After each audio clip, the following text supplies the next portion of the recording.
Olá, seja muito bem-vindo, muito bem-vinda ao Conversa Diária. Aqui no meu, no seu, no nosso bate-papo leve, descontraído e cheio de boas histórias para contar. Aqui a gente fala de tudo um pouco, como aquela boa conversa entre amigos.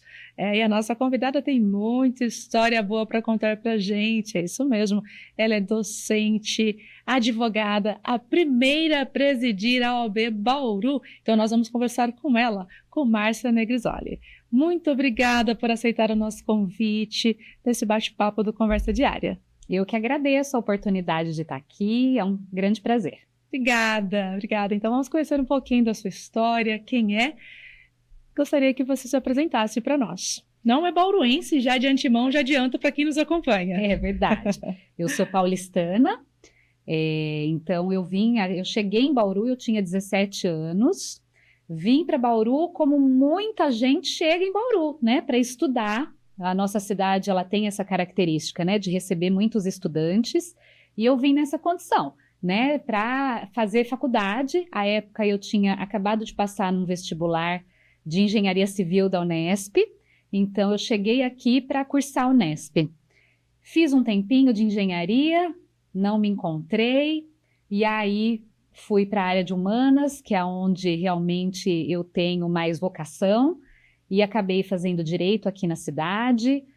Não passou pela minha cabeça voltar para São Paulo, porque eu já me apaixonei por Bauru, quis ficar aqui, criei muitos laços, né? E fiz faculdade de Direito. Logo eu comecei na minha faculdade de Direito a fazer estágio num escritório de advocacia com o Dr. Maia, né, Luiz Fernando Maia, com quem eu trabalho até hoje. Então hoje eu sou sócia e diretora do escritório Maia Advogados. É uma atuação de advocacia empresarial, né? Então o tempo passa muito rápido. São 28 anos já trabalhando e advogando na área empresarial. Muito bom, uma curiosidade que já me vem aqui à mente, né? Da engenharia para o direito. Em que momento que você percebeu, né, e se encontrou nessa área da advocacia? Logo quando eu comecei a cursar a faculdade de Direito, eu tive grandes professores que me inspiraram muito, né, em especial as mulheres, né, então Maria Isabel Canelas, professora Lídia, e eu olhava para elas e me inspirava. Eu falava, nossa, eu quero ser uma advogada como essas minhas professoras. Então eu me inspirei muito pelos meus professores na faculdade, e quando a gente é da área de humanas, a gente logo percebe, né, a vocação realmente. Então eu percebi que ali eu tinha encontrado a profissão que eu queria seguir, né, então foi algo muito natural, muito natural. Doutora Márcia, e como essas mulheres te inspiraram, hoje a senhora também inspira outras pessoas, está na área também da docência. Conta para a gente um pouquinho da importância, não somente para a senhora, mas para quem também, né, está tendo a oportunidade de conhecer, né, da sua atividade, porque a senhora atuou também na prática. Nós vamos entrar e falar também que foi a primeira mulher, eu gostaria que já mencionasse, que presidiu a OAB Bauru. Assim que eu terminei minha faculdade, tudo que eu conquistei, Mara, foi sempre com base em estudo, né? Nada na minha vida veio de outra forma. Foi estudando, adquirindo conhecimento e aí conseguindo os espaços que eu poderia, né, conseguir. E quando eu me formei, eu logo fui fazer uma especialização, né? Na época, eu me formei em 2001, e em 2002 nós tivemos um novo Código Civil. Então eu falei, preciso aprender isso agora, né? E aí fui fazer uma especialização em Direito Civil, Processo Civil. Na sequência, eu cursei mestrado. Então, a partir do mestrado, eu já comecei a lecionar. Então, eu leciono desde 2010. Passei por algumas instituições e hoje, há 6 anos, eu leciono na cadeira de Direito Empresarial, Direito Civil, nas Faculdades Integradas de Bauru. Então, eu tenho uma grande paixão realmente pela educação, porque foi a educação que me trouxe oportunidades, e é isso que eu tento demonstrar para os nossos alunos, né? Que nada cai do céu. Nós precisamos realmente do conhecimento, precisamos de muito estudo para a gente conseguir oportunidades na vida, né? Então, hoje, eu tento inspirar um pouquinho os alunos como eu me inspirei por tantas excelentes professoras e professores que eu tive. em relação a oportunidades e estudos somados. Gostaria também que falasse para a gente, né, dessa conquista, né, como presidente da OAB, que foram 2 gestões, inclusive, sobre alegrias e desafios. Sim, com certeza. Bom, eu tenho um grande respeito pela nossa instituição, pela Ordem dos Advogados do Brasil, sou muito grata e apaixonada pela nossa entidade de classe, de verdade. Então, eu comecei a participar da OAB também mais ou menos ali em 2009, 2010, participando das comissões temáticas, né? Na época era a gestão do Dr. Caio Augusto, ele era o presidente aqui da OAB em Bauru, e ele me convidou para coordenar a comissão do direito empresarial da subseção aqui de Bauru. E eu aceitei, eu sou esse tipo de pessoa que quando tem uma oportunidade agarra, né? Então eu fui coordenar essa comissão de direito empresarial. Na sequência eu fui convidada a fazer parte de uma chapa que concorreu à eleição, isso foi lá em 2012 para 2013. Então, no pleito, ali eu fazia parte de uma chapa que eu concorri como secretária adjunta, então como parte da diretoria, na gestão do Alessandro Bien. O Alessandro foi eleito, então eu fui junto na sua diretoria. Na próxima gestão, o Alessandro Bien, ele foi reeleito e eu era a sua vice-presidente. E aí, depois desses 3 anos de gestão, de 6 anos de gestão do Alessandro, surgiu um novo pleito eleitoral em 2018 e foi quando me fizeram o convite, né, para participar do pleito como cabeça de chapa para as eleições que aconteceram em 2018 e uma gestão que se iniciou em 2019. Fiquei um pouco assustada no começo, mas falei que iria sim, né? E esse foi um convite que me foi feito por homens. Isso eu gosto sempre de falar, porque, de fato, existe muito machismo, muitas barreiras, muitas dificuldades quando a gente fala da ascensão da mulher em cargos de liderança, mas nós também temos homens que são bons apoiadores de mulheres, né? E nós temos que ressaltar quando isso acontece. Então, foi através de um convite do Caio, do Alessandro, e eles foram me preparando até sem eu perceber, né? E aí eu aceitei e participei do pleito eleitoral e fui eleita em 2018 para ser a primeira mulher presidente da OAB aqui em Bauru, algo que foi para mim muito marcante, né? E difícil também no começo, né? Muito desafiador, porque a gente sabe que nós fazemos parte de uma sociedade onde existe um machismo estrutural. Então, no começo, existia uma grande desconfiança se aquela mulher seria capaz de presidir uma subseção como é a OAB aqui em Bauru, que é uma das maiores do estado. Hoje nós estamos aí com quase 5.000 advogados inscritos, então é uma das maiores subseções do estado de São Paulo, e logo tinha uma desconfiança, né? Olha, será que ela vai dar conta? Eu recebia muitas perguntas nesse sentido, né? No pleito eleitoral ainda. Mas você vai dar conta? Porque como que você vai fazer para dar conta? Você é mãe, você é filha, você é esposa, você tem seu trabalho, sua casa. E é algo que nunca se pergunta aos homens, não é mesmo? Então, tinha uma desconfiança se aquela pessoa, aquela mulher, daria conta de ser uma gestora de ordem, né, na figura da presidência.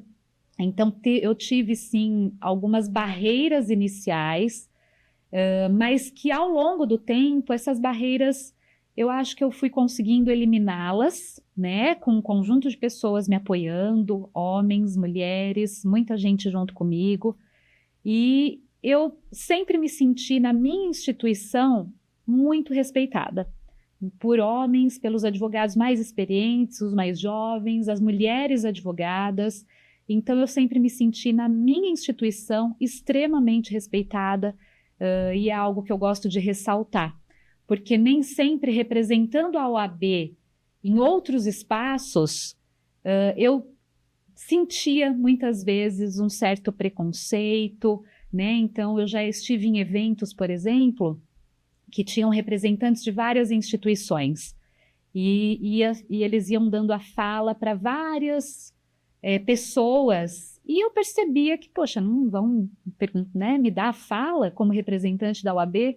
E muitas vezes eu sentia um preconceito em outros ambientes, mas na minha instituição eu sentia muito respeito, fui muito respeitada pelos colegas. Inclusive na sua gestão também a senhora foi quem incentivou e criou o programa A OAB por Elas. Gostaria que mencionasse também, inclusive, da importância desse programa, que ele continua mesmo pós sua gestão. Isso, exatamente. Quando eu entro em 2019, a nossa instituição ela já vinha num movimento de paridade de gênero de forma institucional, né? Nós já tínhamos iniciativas do nosso conselho seccional, estadual, né? No sentido de trazer paridade para as chapas que concorreriam às eleições. Então, a gente já tinha ali um movimento de ter pelo menos 50% de mulheres nas chapas que iriam concorrer às eleições. Então, a gente já vinha desse movimento institucional. Inclusive aqui em Bauru, né? O Caio, o Alessandro foram homens que nas suas gestões eles também sempre incentivaram muito a participação feminina.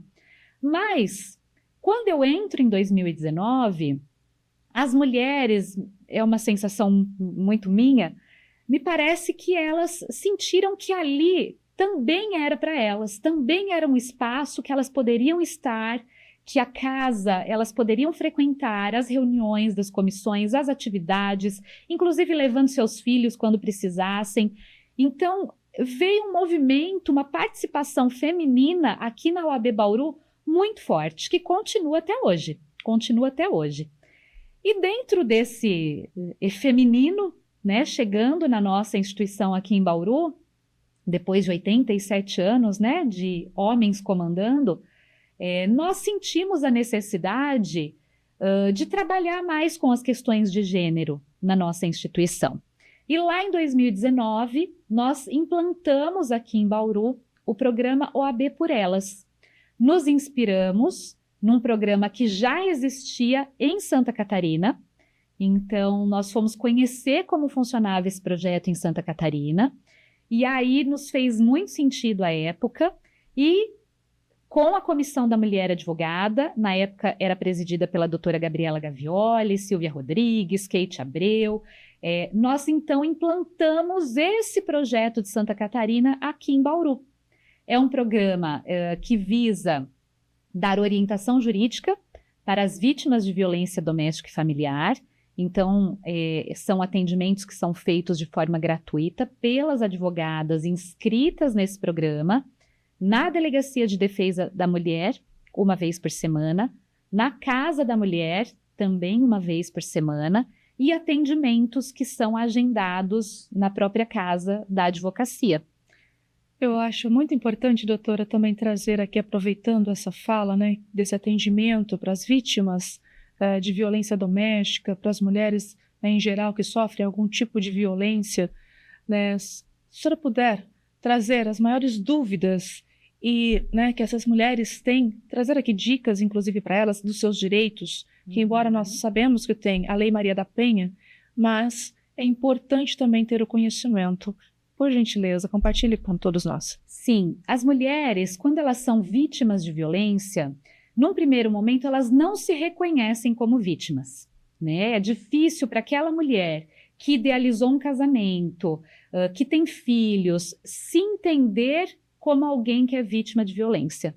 Porque culturalmente, né, nós sabemos que dentro dessa sociedade patriarcal que nós vivemos, a mulher sempre foi vista de uma forma muito objetificada. Então, isso é uma construção cultural que a gente tem ao longo dos anos, né? Sobretudo com a Lei Maria da Penha, também vindo com uma quebra aí de paradigma e tentando desconstruir isso.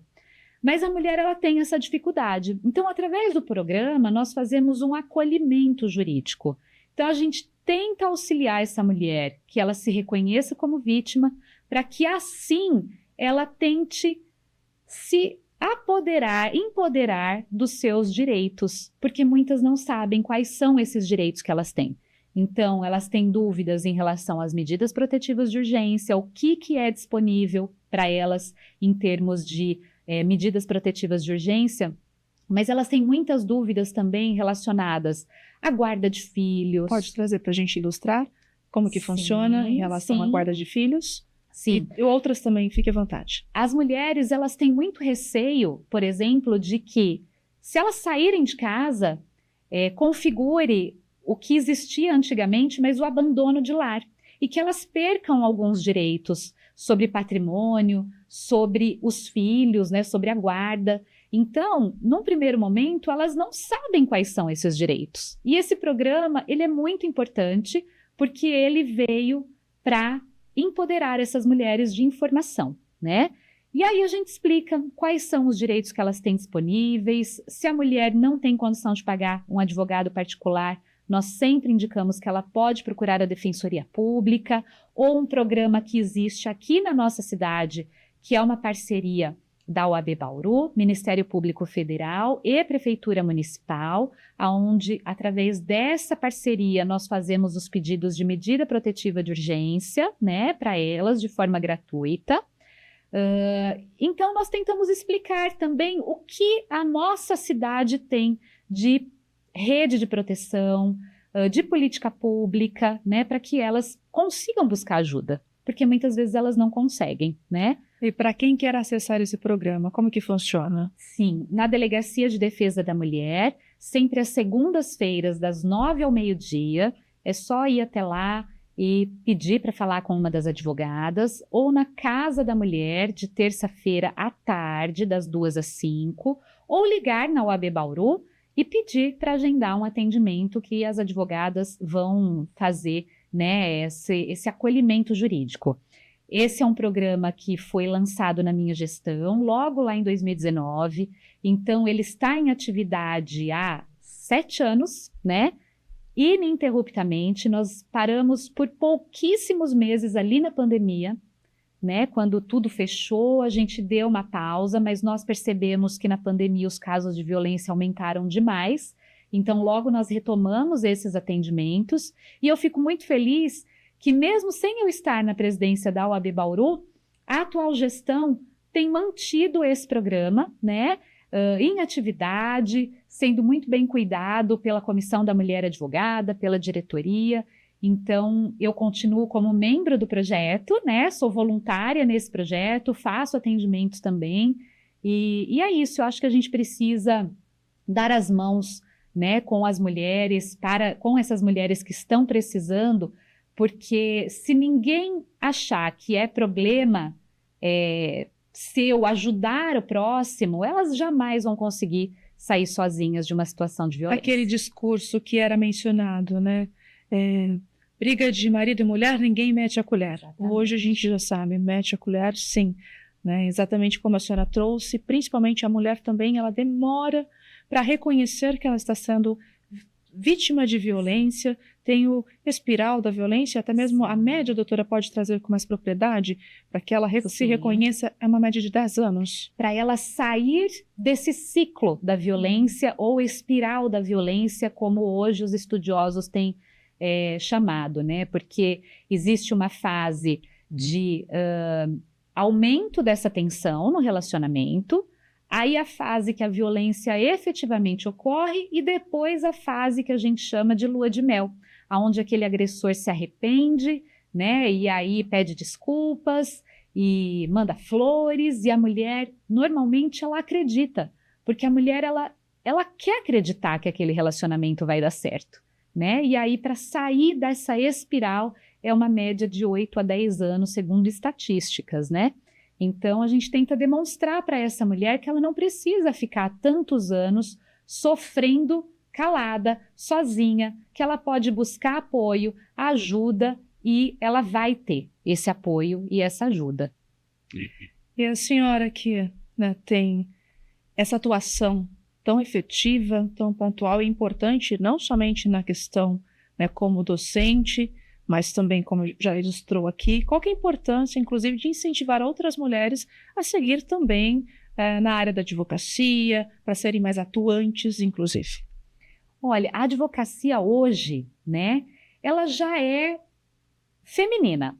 Nós, mulheres advogadas, já passamos em quantidade o número de homens advogados. Então, ela já é uma advocacia feminina no nosso país. Agora, de fato, as mulheres, elas ainda não conquistam tantos cargos de liderança, não só na OAB, na nossa instituição, mas em grandes escritórios, em departamentos jurídicos, porque sempre passa pela questão da desproporcionalidade das atividades domésticas, que sempre estão a cargo da mulher. Então, a mulher é quem leva o filho ao médico, no geral, né? Não vamos... existem homens que fazem muito bem esse papel e devem fazer, porque o filho é de duas pessoas, né? Um homem e uma mulher. Mas existem homens que fazem esse papel, mas, no geral, as atividades domésticas, elas ainda são muito vistas como algo que é da mulher. Então, a mulher que tem essa tripla jornada de trabalho, ela ascende profissionalmente, mas chega um momento que tem o que a gente chama de teto de vidro. Ela não consegue mais ascender, por quê? Porque ela está em idade fértil, né? Ou ela já tem filhos, então ela não vai poder fazer hora extra, uma questão que os homens geralmente não têm, né? Então, é muito importante a gente estimular, incentivar outras mulheres. E quando eu estava na presidência da OAB, eu ouvia muito isso. Olha, você estar aqui é um grande estímulo para que outras também estejam. E hoje o que eu mais quero é que as mulheres efetivamente participem desses espaços, porque é só assim que a gente vai conseguir virar esse jogo, né? E trazer uma paridade que não seja só formal, papel, lei, né? Mas que seja efetivamente real, que esteja na prática, no dia a dia das instituições, das empresas, dos cargos de liderança. Muito importante. Agora eu quero entrar num outro assunto, sobre a questão do falso advogado. Gostaria que a doutora comentasse a respeito, porém nós vamos precisar ir para um rápido intervalo e voltamos já. Você continue com a gente, não saia daí, voltamos já. Até mais.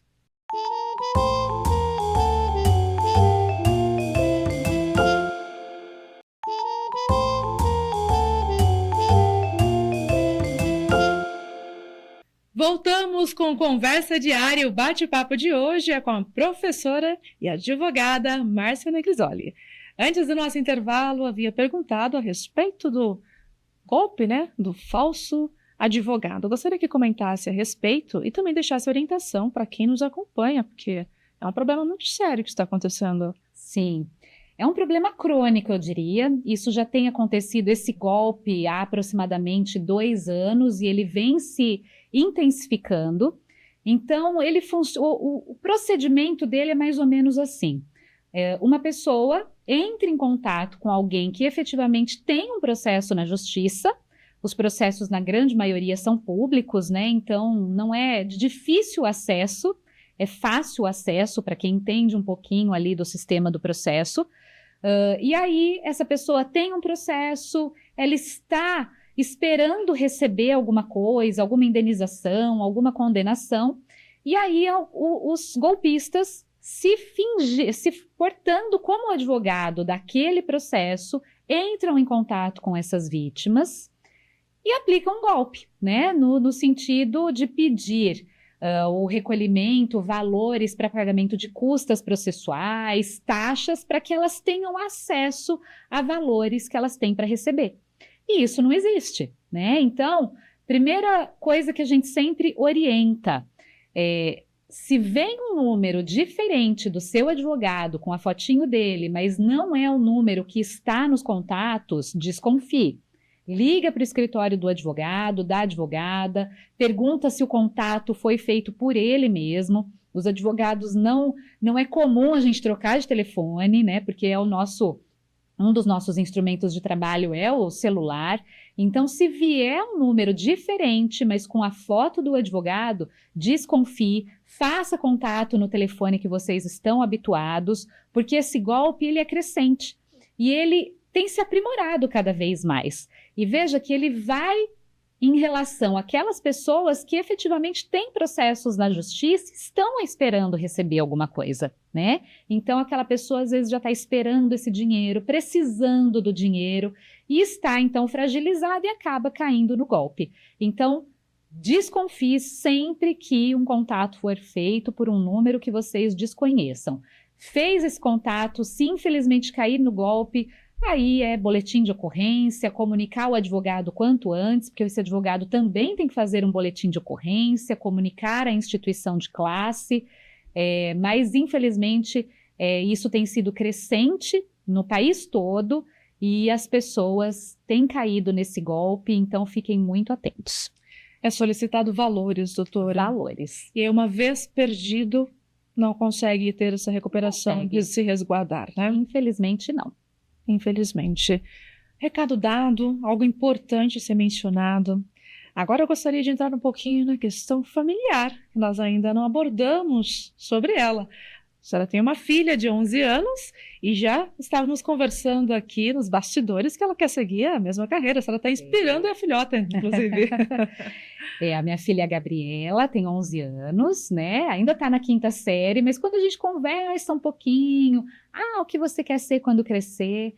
Ela, de vez em quando, fala que quer ser advogada. Ela adora ir no meu escritório, então, de vez em quando, ela vai lá no nosso escritório, no Maia Advogados, e fica ali um pouquinho comigo. Então, ela gosta muito e acho que ela se inspira, né? Ver a mãe atuando na profissão e ela já se inspira um pouquinho. É sem pressão, ela pode ser o que ela quiser. Mas se ela seguir a carreira de advogada, eu vou ficar muito feliz. Muito bom. A senhora é casada também com o Ricardo Polettini, exatamente, que é da área da comunicação. Ele é jornalista, né?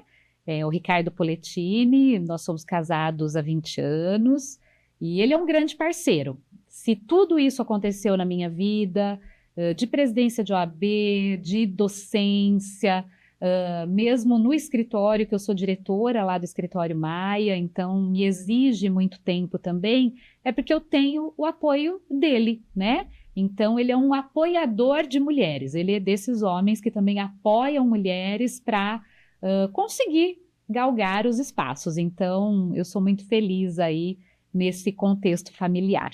Agora, como mulher, se sente realizada como profissional? E qual recado, inclusive, deixaria especificamente para as mulheres que nos acompanham, né? A senhora que tem toda essa atuação que já mencionamos aqui nesse bate-papo, qual recado deixa para quem nos acompanha, essas mulheres, principalmente aquelas também voltadas para a questão da vítima de violência que nós estávamos falando? Olha, eu me sinto realizada, mas a gente sempre quer mais, né? Sempre queremos fazer coisas novas, ter novos espaços, então eu sou um pouco inquieta também, né? Mas me sinto muito realizada profissionalmente, pessoalmente. E para as mulheres, eu sempre digo, é um pouco clichê, mas é aquela frase de mulher pode estar no lugar que ela quiser. E é verdade. E se a gente não acreditar nisso, ninguém vai acreditar por nós. Então, as mulheres, elas precisam acreditar que elas podem estar nos espaços, elas devem estar nos espaços também para abrir portas para outras mulheres. E aquelas mulheres que são muitas no nosso país, que sofrem com violência doméstica, que elas possam buscar ajuda, orientação, saber quais são os seus direitos e acreditar que elas não estão sozinhas, que elas podem buscar ajuda, seja na OAB, seja com uma amiga, elas precisam ter alguém de confiança para também dividir o que está acontecendo com elas, isso é muito importante, né? Acreditar no trabalho da polícia, acreditar que existem pessoas que vão ajudá-la. Então, que elas confiem, conheçam seus direitos e consigam sair do ciclo da violência. Muito bom, recado dado, importante. Vou pedir agora mais uma mensagem, agora para o nosso público geral do Conversa Diária, aquilo que estiver no coração, fique à vontade. Eu queria agradecer mais uma vez a oportunidade de estar aqui e dizer que com a educação a gente transforma o mundo, né? Então a minha vida sempre foi pautada nisso, em estudar para conseguir meus espaços. Então, que todos possam acreditar no poder da educação e investir nisso, porque vale muito a pena. Muito bom. Muito obrigada pela sua participação no Conversa Diária, esse bate-papo importante, inclusive para mim, para reflexão, né, com muita informação. Obrigada por aceitar o convite e pela confiança Desejo tudo de melhor para a senhora. Muito obrigada, parabéns pelo programa, é um prazer estar aqui. Obrigada, que a senhora continue inspirando outras pessoas por meio da sua profissão e pela sua pessoa também. Sucesso! E encerramos então a conversa diária de hoje com a professora e advogada Márcia De Crisoli. Essa mulher que inspira muitas outras mulheres e a nossa sociedade. Que assim possamos seguir o nosso dia a dia, fazendo a diferença por onde passarmos. Aqui eu vou deixando o meu forte abraço e até o nosso próximo encontro. Até mais. Tchau, tchau.